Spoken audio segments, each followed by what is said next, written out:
14 साल बाद राम लौटे, राज्याभिषेक किया। महाराज भरत ने कहा कि प्रभु आप आ गए, बैठिए। तो भरत ने 14 साल सबने जो सहायता की सबको प्रणाम किया। गुरु वशिष्ठ के पैर छुए, माताओं के पैर छुए, अपनी माता कैकेयी के भी पैर छुए राम के कहने पर, सबके पैर छुए। इसमें एक जगह आई जहां भरत जब सीता के सामने पहुंचे, भाभी के सामने, भरत ने अपना सिर सीता के चरणों में रख दिया। अच्छी बात है, भाभी के चरणों में रखना ही चाहिए। हमारे यहां तो भाभी मां के समान होती है। मैं इस अनुभव को अच्छी तरह से जानता हूं क्योंकि मैं 4 भाभियों का देवर हूं।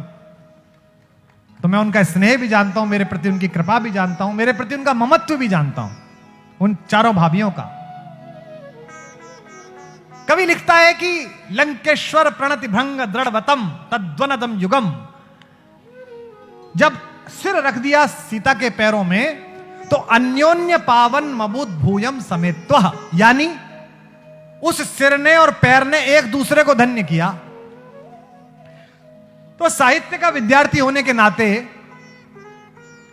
मैं बहुत देर तक सोचता रहा कि भरत का सिर धन्य हुआ, यहां तक तो समझ में आई कि भाभी के चरणों में रखा, लेकिन सीता के पैर क्यों धन्य हुए?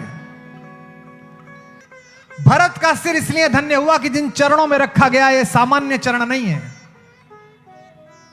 ये मिथिला की राजकुमारी, अयोध्या की महारानी, उस भारतेश्वरी के वो पवित्र चरण हैं जिसने तीनों लोकों पर अधिकार करने वाले लंका के अधिपति रावण के अहंकार में लात मार दी थी। ये उसके चरण, ये कोई सामान्य चरण नहीं है। लेकिन जितना प्रतिसाद आपका इस बात पर मिला, इससे ज्यादा शायद दूसरी बात पर आए। लेकिन ये जो सिर रखा गया है इन चरणों में, ये भी कोई सामान्य सिर नहीं है।